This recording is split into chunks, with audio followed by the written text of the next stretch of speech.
Hello friends, welcome to our YouTube channel doctor news. दोस्तों, क्या आप जानते हैं ऑपरेशन जैकपॉट और क्या में बांग्लादेश जब पाकिस्तानी बहरी जहाज़ पानियों में डुबो दिए गए। आइए जानते हैं इस वीडियो में।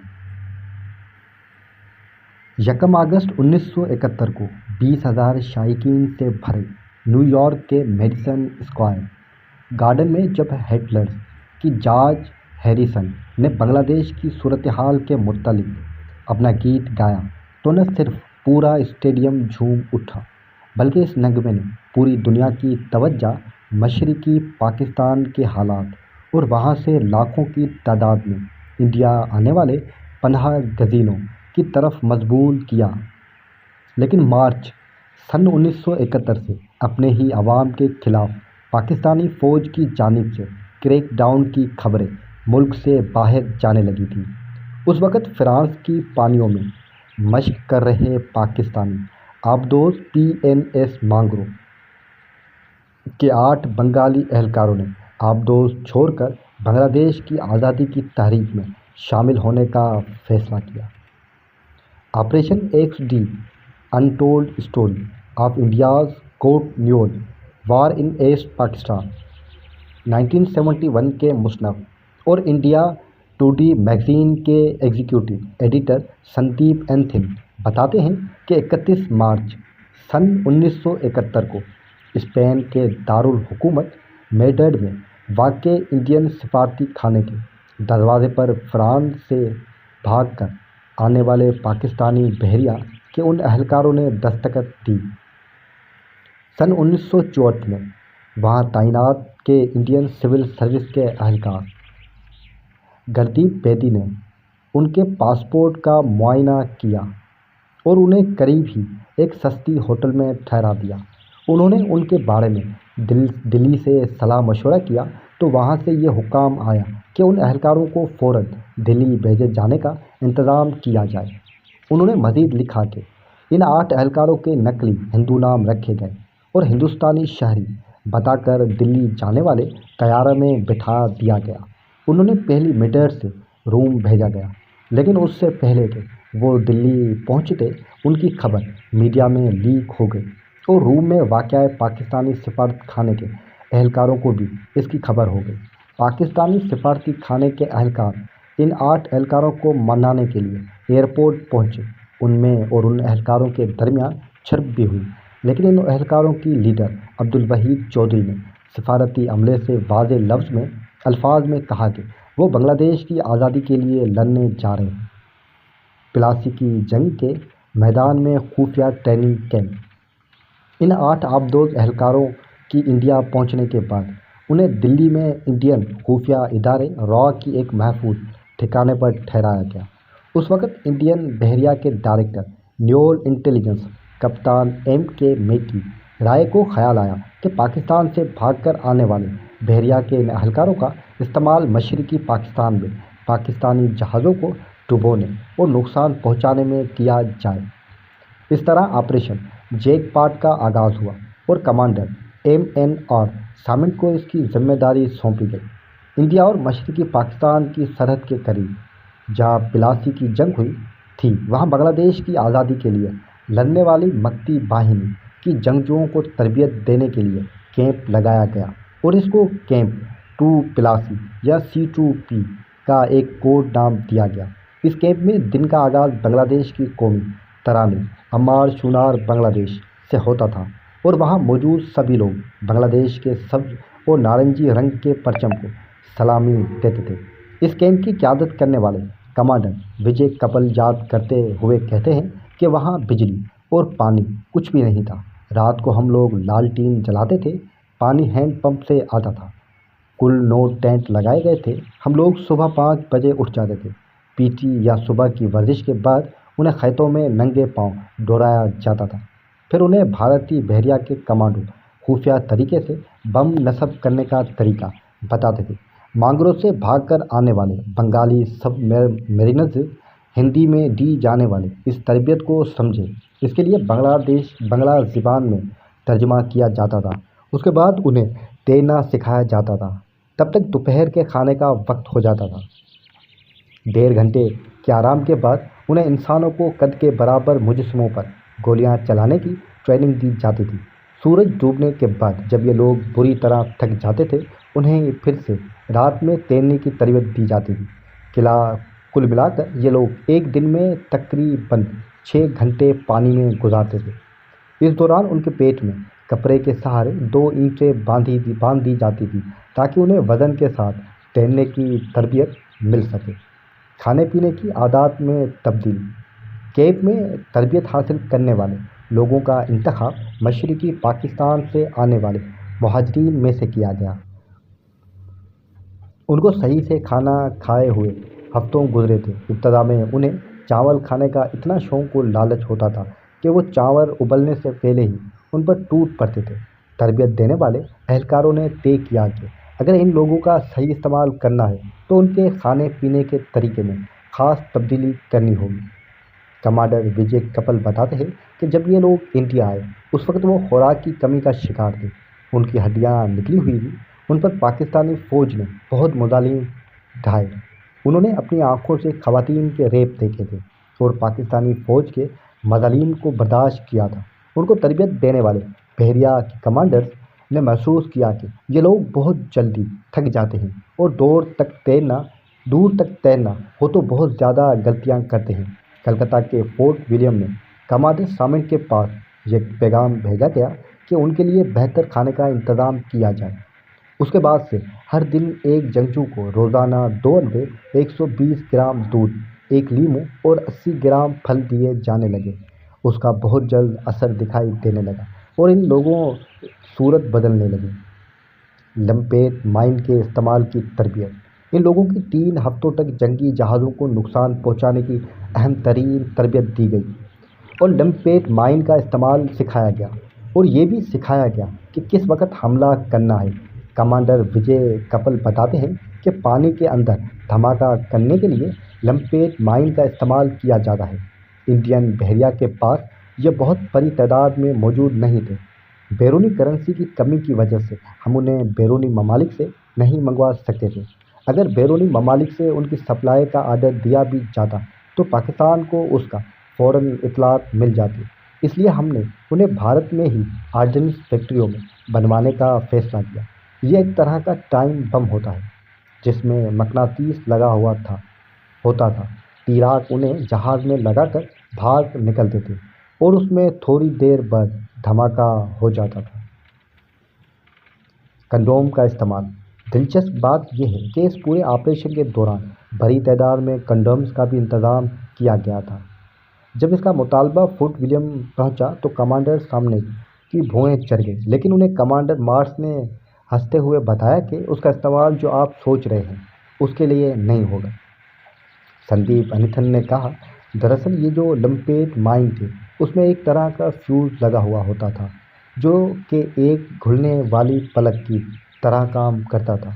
30 منٹ میں گھل جاتا تھا، جبکہ غوطہ خور کو اپنے آپریشن مکمل کرنے کے لیے کم سے کم 1 گھنٹہ لگتا تھا۔ اس کا یہ حل نکالا گیا کہ فیوز کے اوپر کنڈم پہنا دیا جائے۔ غوطہ خور پاکستانی بحری جہاز میں لمپیٹ مائن چپکانے سے پہلے اس کی فیوز پر لگائے کنڈم کو اتار دیتے تھے اور وہاں سے تیزی سے تیرتے ہوئے دور چلے جاتے تھے۔ آر.ٹی. مکھرجی کا نغمہ کوڈ بنا۔ 150 سے زیادہ بنگالی کمانڈوز کو مشرقی پاکستان کی سرحد کے اندر پہنچایا گیا اور نیول انٹیلیجنس کے چیف اور کمانڈر سامنٹ نے فیصلہ کیا کہ پاکستان کے 4 بندرگاہوں پر کھڑے جہازوں پر ایک ساتھ حملہ کیا جائے۔ سبھی کمانڈوز کو ایک لمپیٹ مائن، نیشنل پیانسو کا ایک ریڈیو اور 50 پاکستانی روپے دیے گئے۔ سندیپ انیتھن بتاتے ہیں، ان سے رابطہ کرنے کے لیے واکی ٹاکی ایک متبادل تھا، لیکن اس کا استعمال صرف 10 سے 12 کلومیٹر کی دوری تک ہی کیا جا سکتا تھا، تو اس لیے یہ فیصلہ کیا گیا کہ ان کمانڈوز تک پیغام پہنچانے کے لیے انڈیا کی سرکاری ریڈیو اسٹیشن آکاش وانی کا استعمال کیا جائے۔ دوسری جنگ عظیم میں بھی اس طرح کی خفیہ پیغامات بھیجنے کے لیے دونوں جانب سے ریڈیو کا استعمال کیا گیا تھا، اس لیے سب لوگوں سے لگاتار ریڈیو سننے کے لیے کہا گیا۔ یہ فیصلہ کیا گیا جب آکاش وانی کی کلکتہ اسٹیشن بی کینڈر سے آرتی مکھرجی کا गाया हुआ ये नगमा अमार पतोल आज की प्रथम जापी सुसर बारी बजेगा तो उसका मतलब ये होगा कि हमला करने के लिए 48 घंटे का वक्त बचा है। ट्यूटा पकॉप ट्रक का इंतजाम।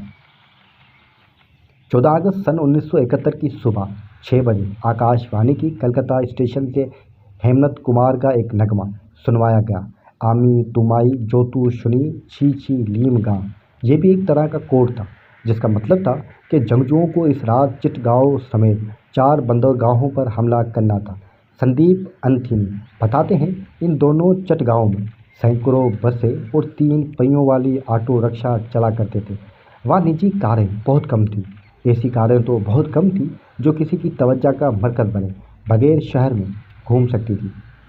इस मिशन को अंजाम देने के लिए मक्ती वाहिनी की जंगजोश को शहर के बाहर जाना था। मक्ती वाहिनी की एक कारकुन खुर्शीद ने उसका हल निकाल लिया। उसने कहीं से water and power development authority की एक टोयोटा पिकअप ट्रक का इंतज़ाम किया। उसमें पहले लंपेट माइन रखकर ऊपर से सागवान की पहेलियों यानी ड्रम स्ट्रक्स से ढांप दिया। इस ट्रक को अनवार नामी गांव ले जाया गया, जहाँ एक महफूज घर में इन लंपेट माइंस में ड्यूटोनेटर फिट किए गए। उनके पानी में घुलने वाले पलगों पर कंडम चढ़ाए गए। एक साथ 4 बंदरगाहों पर खड़े जहाज़ों पर हमला। जी हाँ दोस्तों, मशरक़ी पाकिस्तान में 14 अगस्त सन 1971 की आधी रात को 100 से ज़्यादा बंगाली जंगजुओं ने अपने कपड़े उतार कर तैरने वाली ट्रंक और पैरों में रबर की फन पहने। उन्होंने लंपेट माइन को गमछे बारीक तौलिए के मदद से अपने सीने पर बांधा। दूसरी जानिब बहरिया के दिल्ली में वाक़या हेडक्वार्टर में कप्तान मिक्की राय अपने सामने रखे फ़ोन में से एक ख़ास फ़ोन के बजने का इंतज़ार कर रहे थे। कलकत्ता में फोर्ट विलियम में इस पूरे ऑपरेशन की क़यादत करने वाले कप्तान सामित अपनी रिपोर्ट लिखते वक्त वही कोड नगमा सुन रहे थे जैसे सुबह आकाशवाणी के कलकत्ता स्टेशन से भिजवाया गया था। इस पूरे मिशन में कप्तान सामित का अहम किरदार था। उस वक्त फ्रांस में राहिश पजीर उनके बेटे अजोजोला सामंत याद करते हुए कहते हैं, 1971 में वो 22 माह के लिए घर से बाहर थे। शुरू में हमें मालूम ही नहीं था कि वो कहाँ गए हैं। फिर एक दिन वो फुल्लू लेकर विशाखापट्टनम में हमारे घर आए थे। जब उन्होंने घर का दरवाज़ा खटखटाया तो मैं उन्हें पहचान नहीं सकी थी। उनकी दाढ़ी भरी हुई थी, वो अपनी बातें किसी को नहीं बताते थे। ये तो जब मेरे वालिदा बांग्लादेश गई तो उन्होंने मुझे बताया कि तुम्हारे वालिद ने बांग्लादेश की आज़ादी की लड़ाई में बहुत काम किया था। शाह आलम ने पहली छलांग लगाई। 14 अगस्त सन 1971 की आधी रात को चटगांव में मक्ती वाहिनी की जंगजू शाह आलम ने सबसे पहले पानी में छलांग लगाई और वो 1 किलोमीटर तैरते हुआ वहाँ खड़े पाकिस्तानी जहाज़ की तरफ गए। इस पूरी ऑपरेशन को फ्रांस में PMS मांगरो से भागकर आने वाले अब्दुल वाहिद कंट्रोल कर रहे थे। संदीप अंथनी बताते हैं, उनकी तरबियत दी गई थी कि नदी में पानी के बहाव के साथ तैरते वहाँ खड़े जहाज़ों तक जाएंगे। वहाँ जाकर जहाज़ों के तले पर लगे हुए काई को चाकू की मदद से साफ करेंगे और लिंपेट माइन चिपका कर वापस तैरते हुए समंदर की दूसरी साहिल तक पहुँच जाएंगे। आधी रात का वक्त इसलिए मुकर्रर किया गया क्योंकि यह नदी की लहरों में तेज़ी का वक्त था और दूसरी वजह यह कि उस वक्त जहाज़ की शिफ्ट भी बदलती थी। तेज़ लहरों की वजह से शाह आलम सिर्फ 10 मिनट में जहाज़ के नीचे पहुंच गए। उन्होंने अपने सीने में बंदी लिंपेट माइन निकाली, गमछे और कंडोम को दूर फेंका। जैसे ही माइन का मकनातीस जहाज़ से चिपका, शाह आलम ने वापस तैरना शुरू किया। उन्होंने अपने फन तैरने वाली ट्रेनिंग और चाकू फेंका और वापस अपनी धोती पहन ली। ज़ोरदार धमाके। ठेंक आधे घंटे बाद रात 1:40 पर पूरे चिटगांव के बंदरगाह में पानी के अंदर धमाकों के सिलसिले शुरू हुआ। पाकिस्तानी बहरी जहाज़ अल अब्बास धमाके के सबसे पहले निशाना बना और पानी में डूबने लगा। वहाँ अचानक अफरा तफरी फैल गई। वहाँ मौजूद फौजियों ने दहशत में आकर पानी में अंधाधुंध फायरिंग शुरू कर दी। धमाके जारी रहे। देखते ही देखते लंपीट माइन से किए गए सोराखों से अल अब्बास ओरेंट बार्ज नंबर 6 और मार्स जहाज़ों में पानी भरने लगा और थोड़ी देर में ये तीनों जहाज़ पानी में डूब गए। इस रात नारायणगंज چنداپور، جالنا اور منگولا میں بھی کئی زوردار دھماکے سنے گئے۔ اس پورے آپریشن میں پاکستان بحریہ کے 534 ٹن وزن کے جہاز ڈوبے گئے اور 14,000 ٹن وزن کے جہازوں کو نقصان پہنچایا گیا۔ کمانڈر وجے کپل بتاتے ہیں، پاکستان نے تب تک مشرقی پاکستان میں اپنی 3 ڈویژن فوجی جھونک دیے تھے۔ وہ مگتی واہنی کی جنگجو کو بھگاتے ہوئے بھارتی سرحد تک لے آئے تھے۔ ان دھماکوں کی وجہ سے نیازی کو اپنی فوج وہاں سے ہٹانی پڑی اور مگتی واہنی کی جنگجوؤں پر سے اچانک دباؤ کم ہوا۔ اور سب سے بڑی بات کہ آزادی کی جنگ لڑنے والی مگتی واہنی کے جنگجوؤں کا حوصلہ اچانک بڑھ گیا۔ کپتان سامنت کی گھر واپسی 3 دسمبر 1971 کو انڈیا اور پاکستان کے درمیان لڑائی شروع ہوئی اور 16 دسمبر 1971 کو پاکستان کے 93,000 فوجیوں نے انڈین فوج کے سامنے ہتھیار ڈال دیے۔ 22 ماہ تک اپنے گھر سے دور رہنے والے کپتان اپنی واشاکھاپٹنم میں واقع گھر واپس آئے، لیکن صرف چند دنوں کے لیے۔ ان کے بیٹے اجولا کے وہ دن ابھی تک یاد ہیں۔ وہ بہت تھکے ہوئے تھے، ایسا لگ رہا تھا کہ جیسے وہ کئی روز سے سوئے نہیں ہیں۔